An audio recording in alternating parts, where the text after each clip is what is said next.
امام الانبیاء والمرسلین جناب محمد الرسول اللہ صلی اللہ علیہ وسلم کی ذات گرامی پر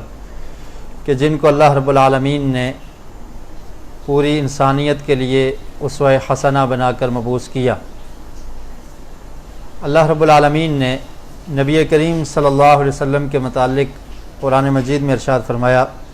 لَقَدْ كَانَ لَكُمْ فِي رَسُولِ اللَّهِ أُسْوَةٌ حَسَنَةٌ لِمَنْ كَانَ يَرْجُو اللَّهَ وَالْيَوْمَ الْآخِرَ وَذَكَرَ اللَّهَ كَثِيرًا۔ سورہ احزاب کی آیت نمبر 21 ہے۔ فرمایا کہ تمہارے لیے رسول مکرم صلی اللہ علیہ وسلم کی زندگی میں بہترین نمونہ ہے، یعنی اللہ کے رسول صلی اللہ علیہ وسلم کی زندگی، آپ کی سیرت امت مسلمہ کے ہر فرد کے لیے نمونہ اور آئیڈیل کی حیثیت رکھتی ہے۔ اگر کوئی انسان کامیاب ہونا چاہتا ہے، اچھی زندگی گزارنا چاہتا ہے، سعادت والی زندگی اور آخرت کی کامیابی چاہتا ہے، تو اس کے لیے پیارے رسول صلی اللہ علیہ وسلم کی اتباع کرنا، آپ کی سنت پر عمل کرنا، آپ کی سیرت کو اپنے سامنے رکھ کر اس کے مطابق زندگی بسر کرنا یہ ضروری ہے۔ اور فرمایا کہ ہر اس شخص کے لیے اللہ کے رسول صلی اللہ علیہ وسلم کی زندگی میں اسوہ حسنہ ہے، نمونہ ہے، لمن کان یرجو اللہ والیوم الآخر وذکر اللہ کثیرا، کہ جو شخص بھی اللہ پر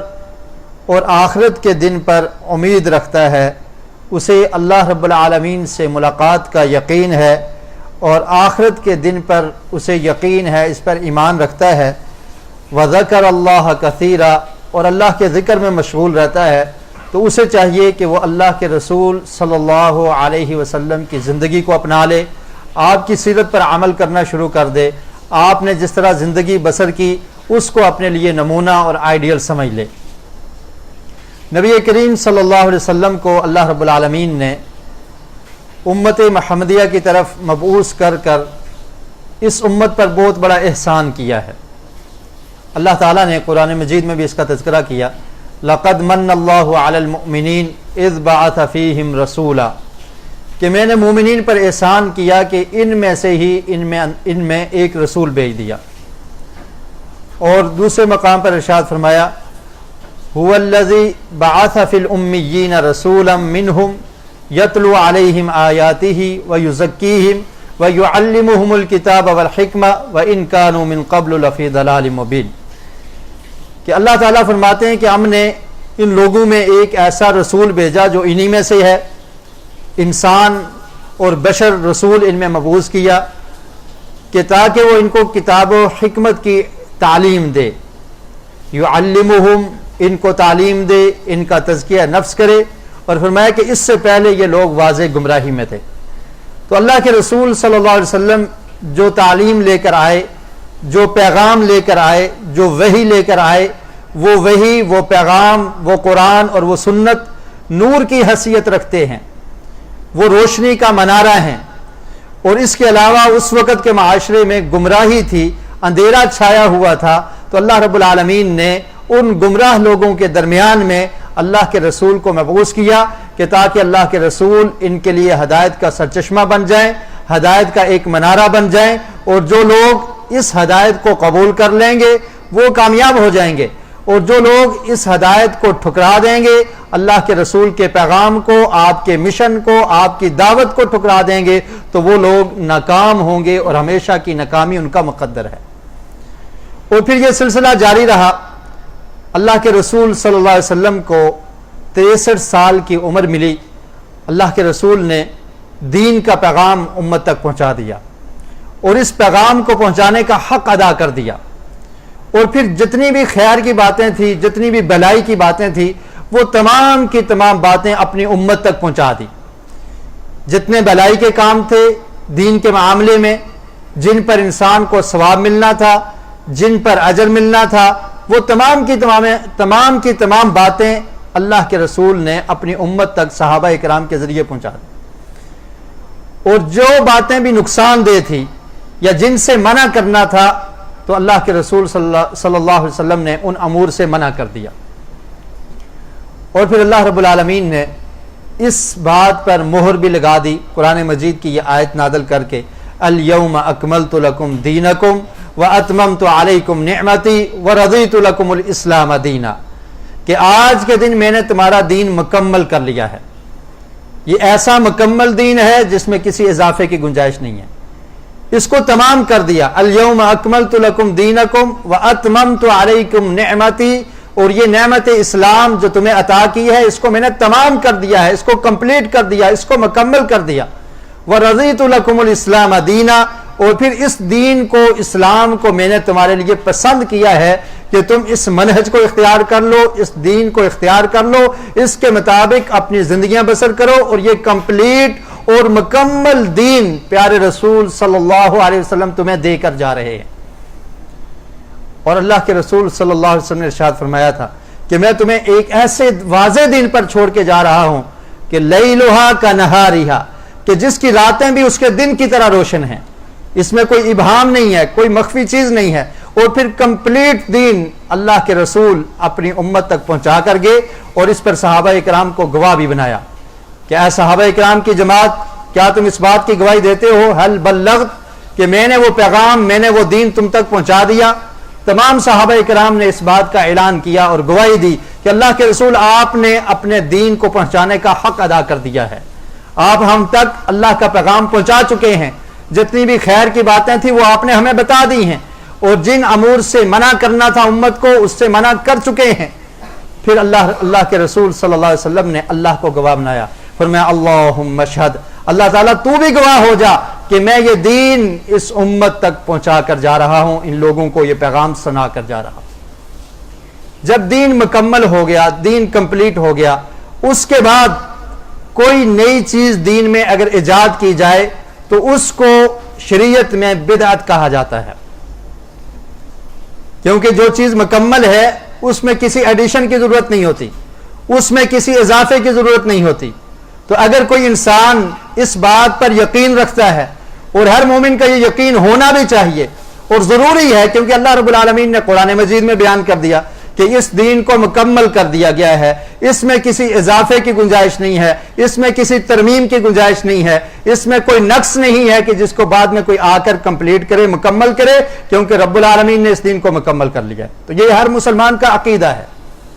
تو جب یہ دین کمپلیٹ ہو گیا، مکمل ہو گیا، تو پھر دین کے نام پر کوئی بھی چیز اگر اس میں ایڈ کی جائے گی، اس میں شامل کی جائے گی، تو وہ دین نہیں ہو سکتا، اس کو بدعت کہا جاتا ہے، اور بدعت گمراہی ہے، اور گمراہی انسان کو جہنم کی آگ کی طرف لے کر جاتی ہے۔ جب بھی کوئی انسان دین میں کوئی نئی چیز ایجاد کرتا ہے تو اس کا مقصد یہ ہوتا ہے کہ مجھے اس سے ثواب ملے گا، مجھے اس کام کے کرنے پر فضیلت حاصل ہوگی، میں بڑا نیک بن جاؤں گا یہ کام کرنے کی وجہ سے۔ لیکن اللہ رب العالمین نے اور پیارے رسول صلی اللہ علیہ وسلم نے جو قانون بیان کیا ہے، اگر اس قانون سے ہٹ کر یہ نیک عمل بھی ہو تو وہ اللہ کے ہاں قابل قبول نہیں ہوتا۔ نبی کریم صلی اللہ علیہ وسلم نے ارشاد فرمایا، صحیح بخاری میں اور صحیح مسلم میں یہ حدیث موجود ہے، فرمایا من عمل عملا لیس علیہ امرنا فہو رد، کہ کوئی انسان کوئی بھی عمل کرتا ہے اس کو نیکی سمجھ کے کرے، ثواب کا کام سمجھ کے کرے، لیکن اگر وہ کام ہمارے طریقہ کے مطابق نہیں، ہمارے دین کے مطابق نہیں، ہماری شریعت کے مطابق نہیں، جو طریقہ نبی کریم صلی اللہ علیہ وسلم نے امت کے لیے پسند کیا ہے، جو طریقہ آپ نے بتایا ہے اس کے مطابق نہیں، تو وہ اللہ کے ہاں قبول نہیں ہوگا۔ فرمایا فہو رد، اس کو رد کر دیا جائے گا، وہ عمل ریجیکٹ ہو جائے گا، وہ مردود ہے، وہ قبول نہیں ہے۔ کیونکہ عمل کی قبولیت کی یہ ایک شرط ہے، سب سے پہلی شرط یہ ہے کہ انسان جو بھی عمل کرے اس میں اخلاص ہو، للہیت ہو، اللہ کی رضا کے لیے وہ کام کیا جائے، اس میں کوئی دکھلاوا نہ ہو، کوئی اور مقصد نہ ہو۔ اگر کوئی اور مقصد آ گیا، دکھلاوا آ گیا، ریاکاری اس میں شامل ہوگی، تو اللہ تعالیٰ ایسے عمل کو قبول نہیں کرتے، اس کو رد کر دیا جاتا ہے۔ اور پھر دوسری شرط یہ ہے کہ وہ عمل نبی اکرم صلی اللہ علیہ وسلم کی شریعت کے مطابق، آپ کی سنت کے مطابق، آپ کے طریقہ کے مطابق ہو۔ اگر وہ آپ کا عمل آقا علیہ السلام کی سنت کے مطابق نہیں، آپ کے طریقہ کے مطابق نہیں، آپ اس کو کتنا ہی اچھا کیوں نہ کر لیں، کتنا ہی اچھا کیوں نہ سمجھتے رہیں، لیکن وہ اللہ رب العالمین کی بارگاہ میں قبول نہیں ہوتا، بلکہ اللہ تعالیٰ اس عمل کو رد کر دیتے ہیں، کیونکہ اللہ تعالیٰ نے پیارے رسول نبی اکرم صلی اللہ علیہ وسلم کو بھیجا اس لیے تھا کہ وہ امت کی رہنمائی کر کے جائیں، اور جو بھی نیکی کے کام تھے وہ امت کو بتا کر جائیں، اور جو اللہ کے رسول نے بتا دیے وہ مکمل دین بن گیا۔ اس میں اگر کوئی انسان نئی چیز ایڈ کرتا ہے، اضافہ کرتا ہے، تو دین، اسلام، شریعت محمد اس کو قبول نہیں کرتی،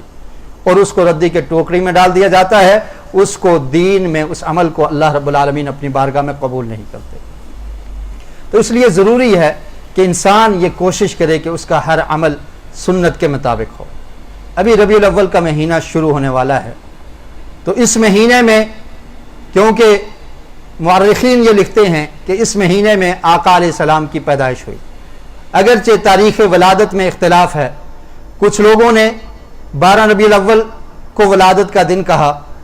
اور کچھ لوگوں نے 9 ربیع الاول کو تاریخ ولادت یا آقا علیہ السلام کی ولادت بسعادت کا دن شمار کیا، اور پھر کچھ حضرات ایسے بھی ہیں کہ جنہوں نے اس مہینے کو ہی ولادت کا مہینہ نہیں سمجھا، وہ کہتے ہیں کہ ربیع الاول کے مہینے میں آقا علیہ السلام کی پیدائش نہیں ہوئی، بلکہ محرم الحرام کی 10 تاریخ کو وہ کہتے ہیں کہ آقا علیہ السلام کی ولادت ہوئی ہے۔ پیر عبد القادر جیلانی رحمۃ اللہ علیہ، جن کی مشہور کتاب غنیۃ الطالبین ہے، جن کے نام پر 11ویں دی جاتی ہے، آپ حضرات جانتے ہیں، تو ان کا یہ موقف ہے کہ آقا علیہ السلام کی ولادت بسعادت 12 ربیع الاول کو نہیں، 9 ربیع الاول کو بھی نہیں، ربیع الاول کے مہینے میں بھی نہیں، بلکہ 10 محرم کو ان کی پیدائش ہوئی ہے۔ اب جو لوگ 11ویں شریف کا ختم کھاتے ہیں، ختم دیتے ہیں، انہیں سمجھنا چاہیے کہ جب ہمارے پیر جن کے ہر مہینے جن کے نام پر ہم 11ویں دیتے ہیں، وہ ربیع الاول کے مہینے میں آقا علیہ السلام کی ولادت ہی نہیں مانتے، تو پھر اس مہینے میں خوشی بنانے کا کیا مقصد؟ اور پھر دوسری بات یہ ہے کہ اگر اس بات کو مان بھی لیا جائے، تسلیم کر بھی لیا جائے، اور اکثر مورخین کا یہی موقف ہے کہ ربیع الاول کے مہینے میں آقا علیہ السلام کی ولادت بسعادت ہوئی، تاریخ میں اختلاف ہے 12 یا 9، تو کیا اس مہینے میں اس طرح سے جشن عید میلاد النبی کے نام سے کوئی رسم ایجاد کرنا، کوئی محفل منعقد کرنا، شریعت میں اس کا کوئی ثبوت ملتا ہے یا نہیں؟ آپ قرآن مجید کو اٹھا لیجئے، قرآن مجید میں کوئی ایک آیت بھی آپ کو ایسی نہیں ملے گی جس میں عید میلاد النبی بنانے کا کوئی ثبوت ملتا ہو۔ قرآن مجید کے 30 سپارے، احادیث نبویہ کا مکمل ذخیرہ، کسی ایک کتاب میں کوئی ثبوت نہیں ملتا کہ جشن عید میلاد النبی کے نام سے کوئی عید منائی گئی ہو، نبی اکرم صلی اللہ علیہ وسلم کے دور میں آقا علیہ السلام نے اس کو منانے کا حکم دیا ہو، صحابہ کرام نے اس پر عمل کیا ہو، ایسا کوئی ثبوت قطعا نہیں ملتا۔ یہ ایک رسم اور ایک بدعت قرون اولیٰ کے بعد، نبی اکرم صلی اللہ علیہ وسلم کے دور کے بعد، صحابہ کرام رضوان اللہ علیہم اجمعین کے دور کے گزر جانے کے بعد، تابعین کے دور کے گزر جانے کے بعد، تبع تابعین کے دور کے گزر جانے کے بعد اس بدعت کو ایجاد کیا گیا اور اس کو دین کا نام دے دیا گیا۔ اور فاطمیوں کے دور میں، عبیدیوں کے دور میں یہ ایک فرقہ تھا، تاریخ کی کتب کو اگر آپ پڑھیں گے تو فاطمیوں کے دور میں یہ لوگ باطنی طور پر شیعہ تھے، اور ان کے اسلاف میں خوارج پائے جاتے تھے، اور یہ ایسا فرقہ تھا کہ جو اہل سنت سے نفرت کیا کرتے تھے اور آل بیت کا نام لیا کرتے تھے، تو انہوں نے بہت ساری عیدیں اس طرح بنا دی۔ حضرت علی کے پیدائش کے دن پہ خوشی منائی جاتی تھی، حضرت فاطمہ الزہرا رضی اللہ تعالی عنہا کے پیدائش کے دن پہ جشن بنایا جاتا تھا، اور اسی طرح حضرت حسن اور حسین اور اہل بیت کے دیگر افراد، ان کے یوم پیدائش پر خوشی کا جشن اور خوشی کو منانا اس کو جاری کر دیا گیا، اور پھر نبی اکرم صلی اللہ علیہ وسلم کے یوم پیدائش پر بھی جشن اور خوشی کا اعلان کر دیا گیا مصر اور مراکش میں۔ اس کے بعد امت مسلمہ میں آہستہ آہستہ یہ بدعت داخل ہوگی، اور بہت سارے لوگ اس کو، جن لوگوں نے اس کو منانا شروع کر دیا، جبکہ رب العالمین نے قرآن مجید میں ہمیں اس چیز کا حکم دیا ہے، وَمَا آتَاكُمُ الرَّسُولُ فَخُذُوهُ وَمَا نَهَاكُمْ عَنْهُ فَانْتَهُوا، کہ جس چیز کا حکم تمہیں اللہ کے رسول دے دیں اس کو لے لو، اس کو پکڑ لو، وَمَا نَهَاكُمْ عَنْهُ فَانْتَهُوا، اور جس چیز سے پیارے رسول نبی اکرم صلی اللہ علیہ وسلم تمہیں روک دیں اس سے باز آ جاؤ، اس کو چھوڑ دو۔ یہ قرآن کا اصول ہے۔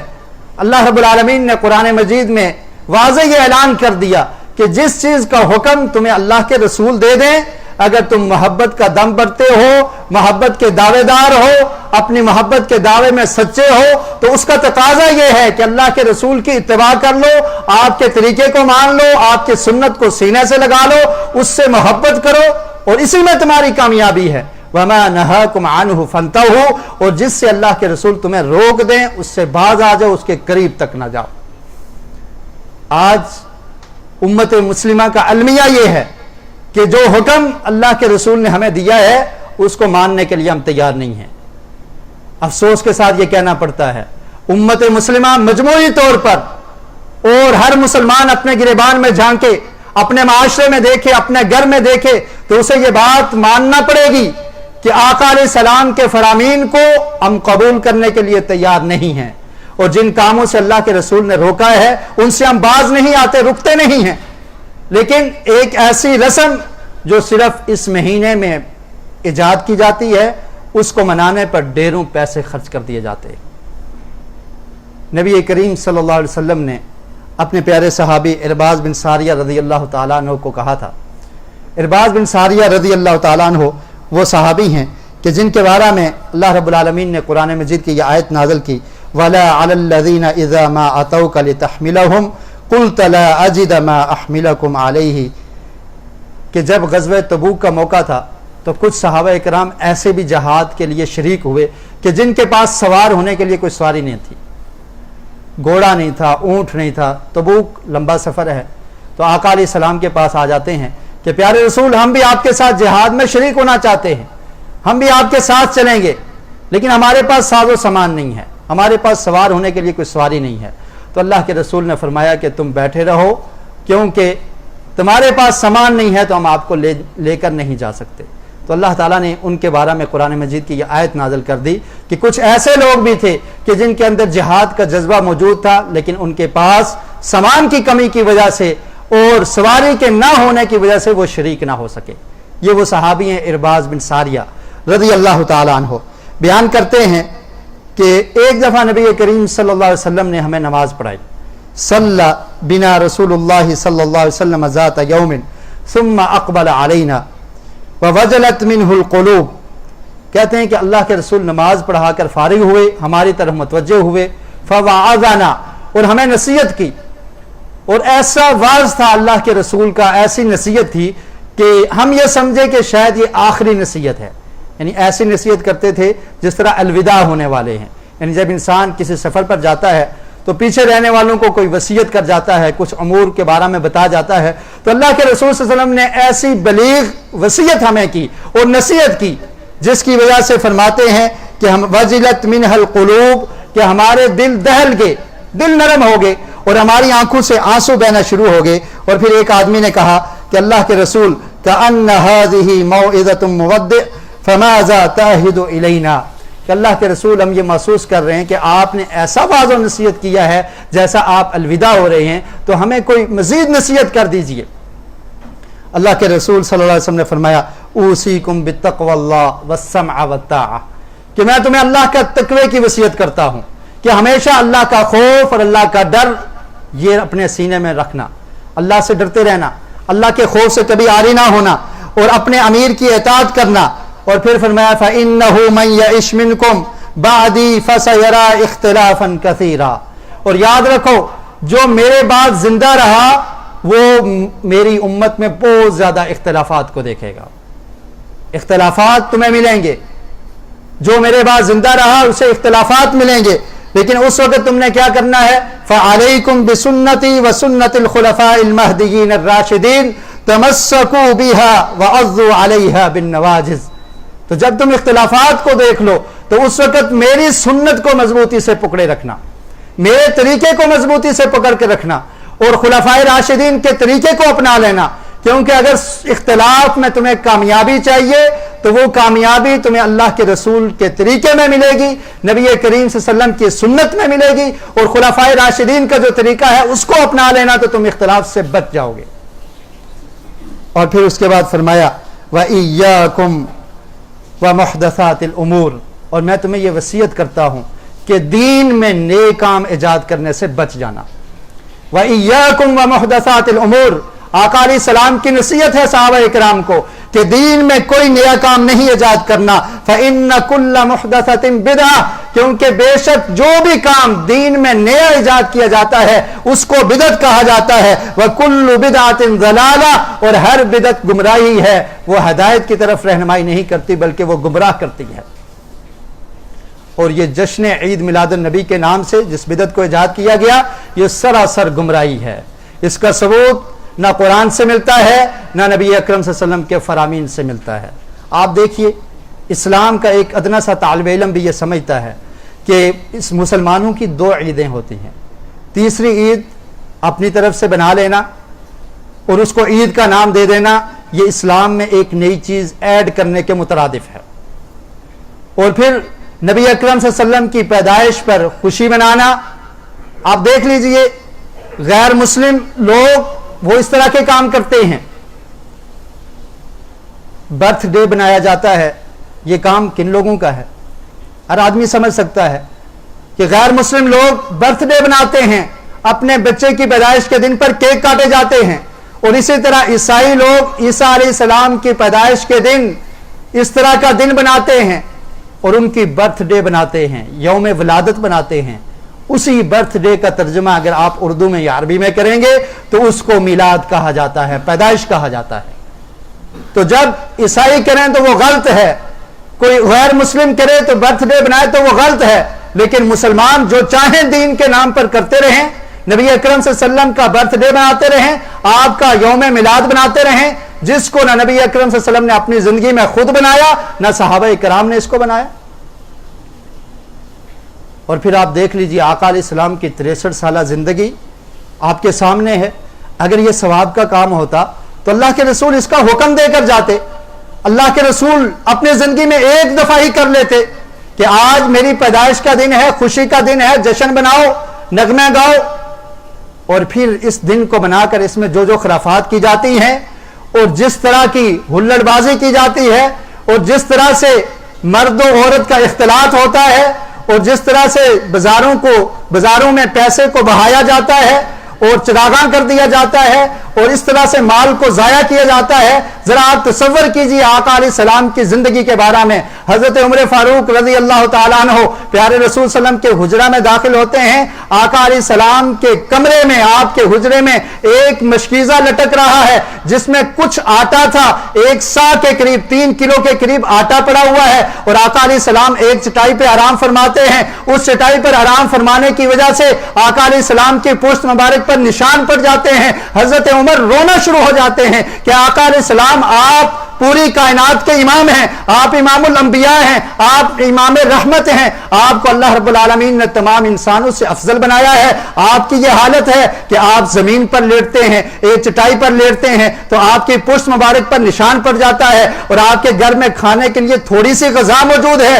اور وہ کیسر اور کسرا کے لوگ وہ عیاشیاں کر رہے ہیں، وہ ان کے پاس اللہ کی نعمتیں موجود ہیں، یہ کیسی تقسیم ہے؟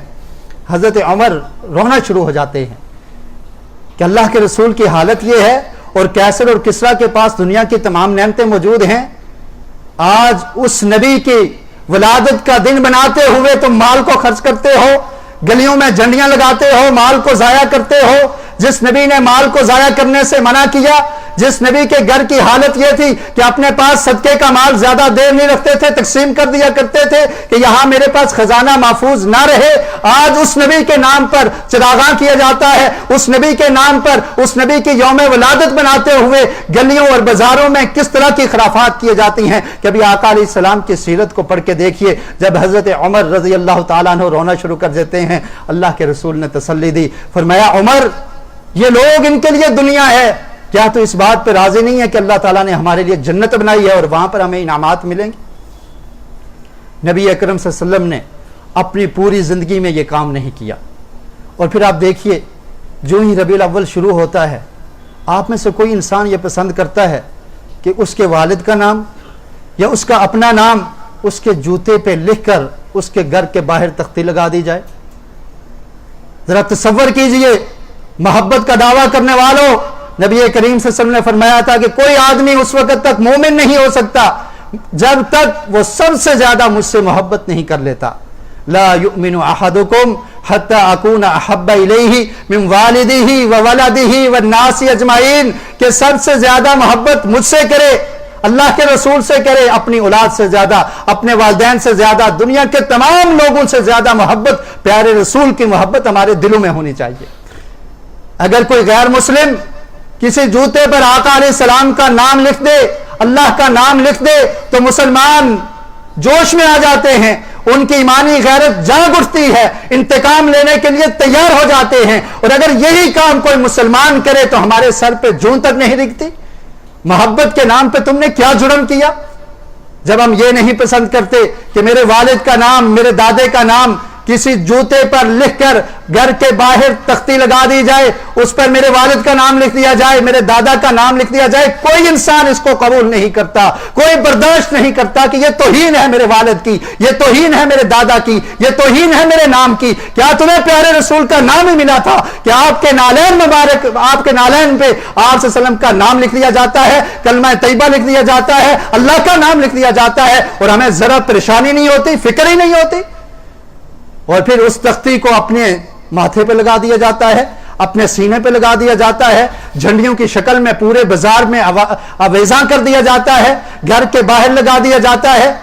ذرا غور تو کرو لکھا کیا ہے اس میں۔ نبی اکرم صلی اللہ علیہ وسلم کے جوتے کی تصویر بنا کر اس میں پیارے رسول صلی اللہ علیہ وسلم کا نام لکھ دیا جاتا ہے، اور یہ محبت کرنے والا انسان یہ کہہ رہا ہے کہ مجھے اللہ کے رسول سے محبت ہے۔ معافی مانگیے، توبہ کیجئے، ناسمجھی میں اگر ہو گیا تو آج اگر سمجھ آ گئی ہے تو اپنی اصلاح کیجئے۔ یہ ایسا کام ہے جس کا ثبوت ہمیں نبی اکرم صلی اللہ علیہ وسلم کے دور سے نہیں ملتا، صحابہ کرام کی زندگیوں میں اس کا ثبوت نہیں ملتا۔ اللہ کی قسم اگر یہ ثواب کا کام ہوتا، پیارے رسول کے صحابہ کرام جنہوں نے آقا علیہ السلام کی خاطر اپنی جانیں قربان کر دی، جو غزوہ احد میں شہید ہو گئے، غزوہ بدر میں شہید ہو گئے، غزوہ خندق میں صحابہ کرام اپنی جانوں کو وار دیتے ہیں، اللہ کے رسول کی محبت میں آپ کے فرمان پہ آنچ نہیں آنے دیتے، وہ صحابہ کرام ضرور اس طرح کی محبت کیا کرتے۔ لیکن یہ محبت نہیں تھی۔ اللہ کے رسول سے محبت کرنا یہ ایمان کا حصہ ہے اور یہ عبادت ہے۔ بعض لوگ یہ سمجھتے ہیں اور یہ شبہ دینے کی کوشش کرتے ہیں کہ ہم اس کو عبادت سمجھ کے نہیں کرتے۔ ان سے پوچھئے کہ اللہ کے رسول سے محبت کرنا عبادت نہیں ہے؟ اللہ کے رسول کی تعظیم کرنا، آپ کی توقیر کرنا، آپ کی عزت کرنا یہ مومن پر فرض نہیں ہے؟ اللہ کے رسول کے لیے آپ کی محبت پر لوگوں کو ابھارنا یہ عبادت نہیں ہے؟ یہ عبادت ہے، اور یہ عبادت وہی اللہ کے ہاں قبول ہوگی جس کا ثبوت ہمیں نبی اکرم صلی اللہ علیہ وسلم کے فرامین سے ملے گا، جس کا ثبوت صحابہ کرام کی زندگیوں سے ملے گا۔ حضرت ابوبکر صدیق رضی اللہ تعالیٰ عنہ کا دور دیکھ لیجئے، حضرت عمر فاروق، حضرت عثمان، حضرت علی، اور اس کے بعد آل بیت کے دیگر صحابہ کرام اور تمام کے تمام صحابہ کرام کی زندگیاں، ائمہ اربعہ، کوئی بھی اس چیز کو بنانے کی اجازت نہیں دیتا۔ اور پھر نبی کریم صلی اللہ علیہ وسلم نے فرمایا تھا اگر کامیابی چاہتے ہو تو اللہ کے رسول کی اتباع میں ہے، آقا علیہ السلام کی سنت پر عمل کرنے میں ہے۔ صحیح بخاری میں حدیث ہے، حضرت ابو ہریرہ رضی اللہ تعالیٰ عنہ بیان کرتے ہیں، فرمایا نبی کریم صلی اللہ علیہ وسلم نے کل امتی یدخلون الجنہ الا من ابا، فرمایا میری تمام کی تمام امت جنت میں داخل ہوگی، الا من ابا، مگر وہ شخص جو جنت میں جانے سے انکار کرتے۔ صحابہ کرام نے پوچھا قالوا یا رسول اللہ ومن یابا، اللہ کے رسول جنت میں جانے سے کون انکار کرے گا؟ کون وہ شخص ہے جو جنت میں نہیں جانا چاہتا؟ اللہ کے رسول نے فرمایا من اطاعنی دخل الجنہ ومن عصانی فقد ابا، جس نے میری اطاعت کی، میری فرمانبرداری کی، میرے طریقے کو فالو کیا، اس کے مطابق چلتا رہا، میرے حکموں کو مان کر زندگی بسر کی، من اطاعنی دخل الجنہ، وہ جنت میں داخل ہو جائے گا۔ آج بعض لوگ یہ سمجھتے ہیں کہ جو جشن عید میلاد النبی نہیں بنائیں گے نعوذ باللہ وہ جنت میں نہیں جائیں گے۔ اللہ کے رسول نے کیا فرمایا؟ من اطاعنی، یہ نہیں فرمایا کہ میرے یوم پیدائش پر تم نے جشن بنانا ہے، بازاروں کو سجانا ہے، ربیع الاول کے مہینے میں خرافات کرنی ہے، مال کو ضائع کرنا ہے، اور پھر فحاشی اور عریانی اس طرح مرد اور عورتوں کو جمع کر کے ایک ہی جلوس کی شکل میں. اور تعجب ہوتا ہے کہ اس ملک میں بھی ایسا لوگ کرتے ہیں، غیر مسلم لوگوں پہ کیا اثر پڑے گا؟ وہ لوگ دیکھیں گے یہ اسلام ہے، اسلام اس چیز کا درس دیتا ہے. نبی کریم صلی اللہ علیہ وسلم اس طرح کا دین امت کو دے کر گئے تھے. اللہ کے رسول نے فرمایا من اطاعنی فقد دخل الجنہ، جس نے میرے فرامین کو مانا، میری سنت سے محبت کی، وہ جنت میں داخل ہو جائے گا. ومن عصانی فقد ابا، اور جس نے میری نافرمانی کی، اور جن کاموں سے اللہ کے رسول نے روکا ہے انسان آج وہی کرنے کی کوشش کرتا ہے، فرمایا جس نے نافرمانی کی فقد ابا، گویا کہ اس نے جنت میں جانے سے ہی انکار کر دیا. اور پھر اللہ رب العالمین نے قرآن مجید میں ارشاد فرمایا قل ان کنتم تحبون اللہ فاتبعونی یحببکم اللہ ویغفر لکم ذنوبکم. فرمایا کہ اے نبی کریم صلی اللہ علیہ وسلم آپ ان سے کہہ دیجئے ان کنتم تحبون اللہ، اگر تمہیں اللہ سے محبت ہے، فاتبعونی، تو نبی کریم صلی اللہ علیہ وسلم کی اتباع کر لو، آقا علیہ السلام کی سنت کو مان لو، آپ کے طریقہ کے مطابق زندگی بسر کرو. اگر ایسا کرو گے تو اللہ تعالیٰ تمہارے گناہوں کو بھی معاف کر دے گا، اللہ تعالیٰ تم سے محبت بھی کرے گا.